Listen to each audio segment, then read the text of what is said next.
Do you know what really hit me listening to him talk? Because you can say, oh, it's just conjecture with the rap sheet tweets and the talking podcasters bullshitting about this for years.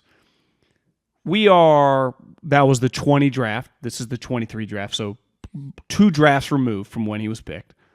And we are openly talking about, not us, the general manager being asked and just discussing Trey Lance trades. Like I think that summarizes where we're at with the situation.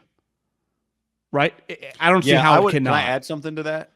Discussing trades while also discussing that he's in a 3-way quarterback battle, right? Not a quarterback and we got another guy. He's battling to be the backup quarterback also. I think it's both of those things. Yeah.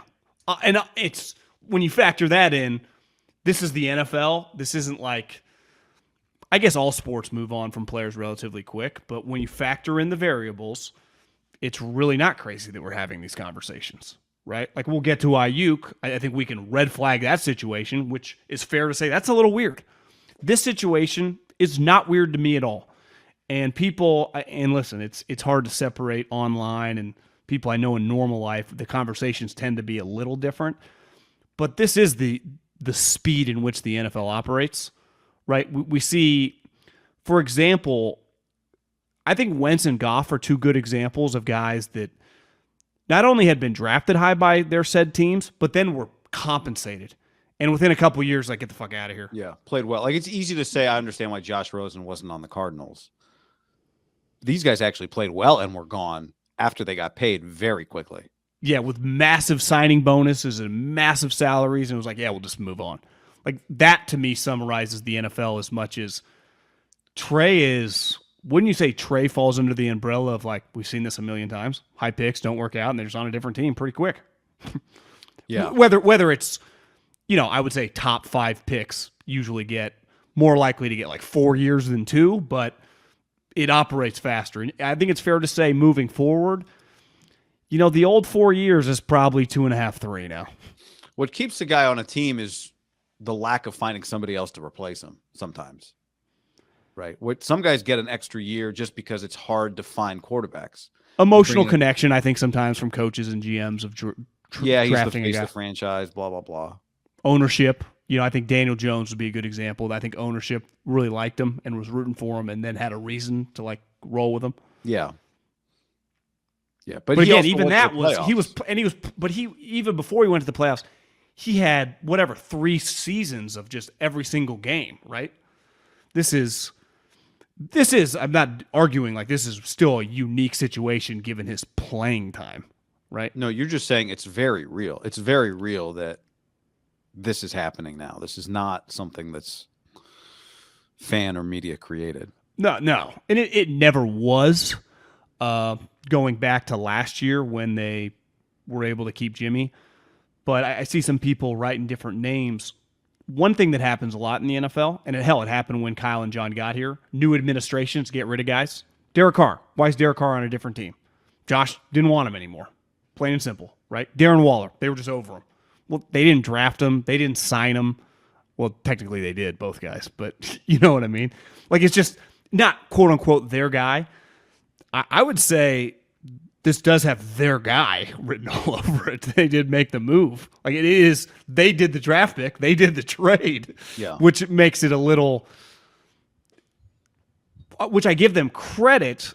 I mean, still on the team, but they do have a Belichickian side to them where they've proven it with Buckner, who, again, they didn't acquire, but had immediately proven to be their best player or one of them, right?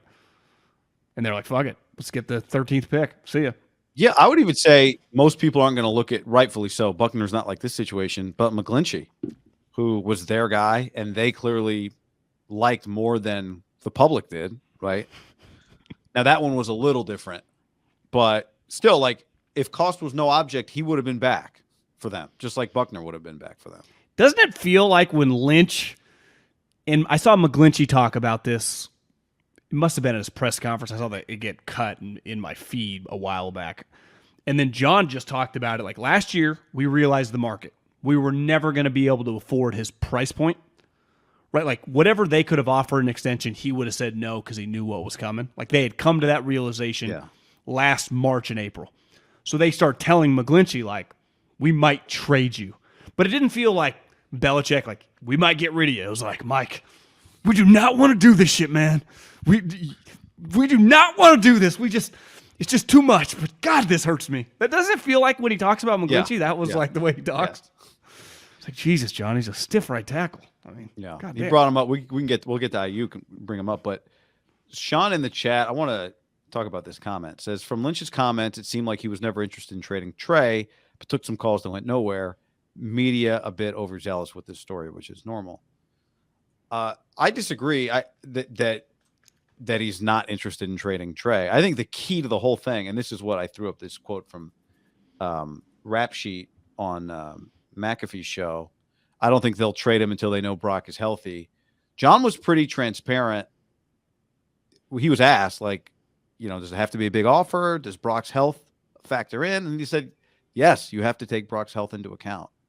So not my guess, but it would not surprise me if the way that phone call goes is somebody calls John Lynch and says, hey, John, what are you interested in trading Trey? And John says, well, what do you offer? And it's like, oh, fifth.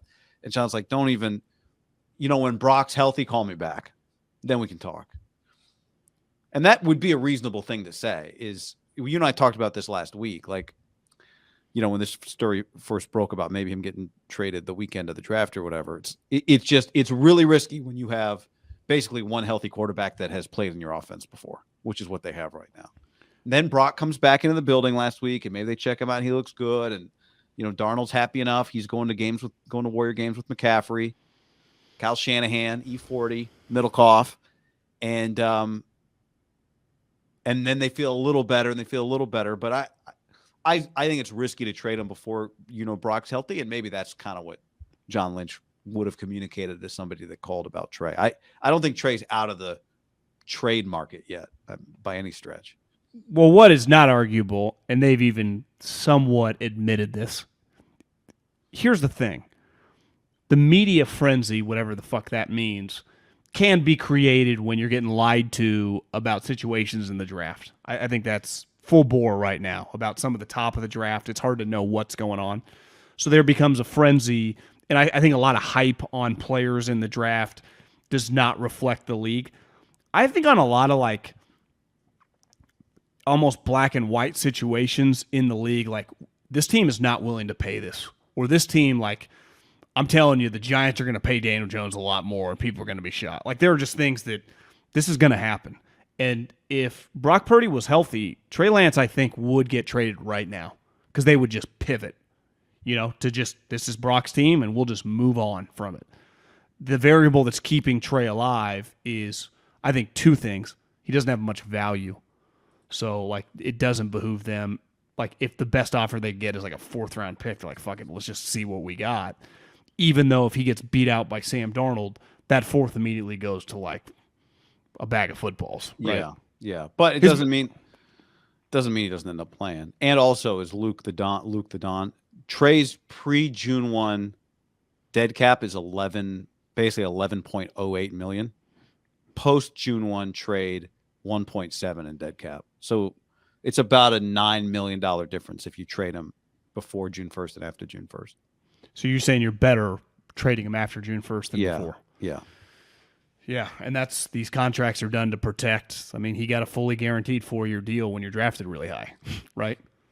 When you give people always like, I'm confused by the salary cap. Well, guaranteed money just dictates your survival usually, right? For any player at any number, because whether it's a $12 million hit cap or $30 million, like teams do not want to take dead cap hits, right? Like the Rodgers situation is very, very unique. They're going to take it on the chin, and they're just waving the white flag on it. Pretty rare, I would say. Because I would bet in the Packers building right now, they would go, if Jordan's good, we think we will be in the mix for a wild card spot. They're not looking at it like we're going to suck, right? Right. We got high picks. We got more picks. If this guy's good, we drafted well the last couple of years. We got a good coach. Yeah, we got division's wide open. Good culture here. We got good players on the team. Like Goff, Cousins rebuilding and Fields are the quarterbacks in our division. Yeah, when have the Lions had back-to-back solid seasons? Let's pump the brakes. That's what I'd be saying if I was the Packers. Whether that's true, whether that plays out, I would probably bet against it. But I just think this Trey situation it's the number one story in OTAs for the 49ers. It's the number one story in training camp. It's just one of those things that if he's not trending to be the guy, which clearly right now he's not even the starter if Brock's healthy, it's usually what you just get rid of, right? It's usually just what you remove from a building because it's not worth having all your players answer for it nonstop. Because that is the question that all the offensive player and defensive players, right? I mean, the thing in the offseason is it's not like you go, Fred, what's it look at? You're playing Jalen Hurts this week. What are strengths and weaknesses? What do you ask him about August 2nd? It's like, well, what do you think of Trey? Fred, you've seen him now for 3 years. Has he gotten any better? Well, when do most things blow up is when you screw up and you can never fix the situation, right? Ultimately, if Purdy is healthy, right, and he can just be solid, they had a major problem if Trey Lance is a whiff, right? Well, they were able to kind of Band-Aid this major leak in the ship because if you trade that much for a quarterback and he whiffs, last year they got so lucky with the Jimmy situation. Well, that immediately ended, right? And if Purdy they would be somewhat fucked. You'd be like, God, are they going to trade up to get Tanner McKee in this draft? We'd be talking quarterbacks in this draft. Right. Just take Hainer with one of those third-round picks, right? I mean, but they were able to kind of move on, and everyone just, the speed in which the NFL works, people just move on. Well, it's like the 2017 draft, right? The day of the draft, Solomon Thomas and Reuben Foster, you said this the other day. What did Peter King call it? An A+ or whatever? He said it was like the greatest movement of people in the draft room on the same page, wheeling and dealing. Right. But the draft itself can't be an F because you drafted George Kittle in the 5th round. So now ideally you nail the first-round picks and you nail the George Kittle pick, but it's not the way it always works. It's not the way it works usually. Well, I think one thing, and they talked about this, and I've watched a lot of snippets from just different teams. And every team's different, right? Because some teams, like, for example, the Eagles, I watched some of theirs with Sirianni and Howie. A lot of it are about, the guys they've re-signed. It's not even about the draft, even though they have high picks. A lot of it's about Jalen. It's about re-signing guys, letting guys walk. It's about specific things to that team, right? I watched a little of Rams. It's about, the quarterback situation with Tannehill, re-signing guys, letting guys walk. Every team is different than how they're being talked about. And even today, right? John Lynch, the majority of the questions were not about the draft picks. They were about players it was basically a press conference about your squad, right? What's contract situations, trade situations, when do you get this extension, what's going to happen here? And one thing I think they've really, really done a good job of, and he mentioned this, every general manager, what kind of players you look for? They all kind of talking the same thing. And John listed 3 or 4 things just kind of off the top of his head, but he really hammered this home. The physicality element, and he ended up talking about it for a couple of minutes. We take the physicality to people offensively and defensively, and I think it's easy in a draft room to be he's kind of a puss, but Jesus, if this guy hits and we could get it in him, and our coach this guy could fucking be I don't even think they mess with that. There's this guy. We haven't quite seen it on tape, but he's 6'4", he's 300. I think he could immediately plug and play at right tackle. I just think they at this point in time, and they've kind of hit on it, they have it we don't mess with it. The takeaway here is watching John Lynch does not make you any less likely to think that Trey is getting traded eventually, potentially. Definitely makes it seem less likely he's getting traded this week.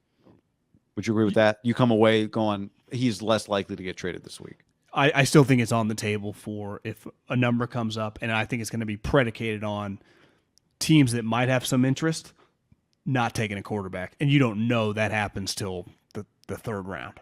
Would they take the early pick in the 3rd round if one of those teams fuck it, let's just do this trial period?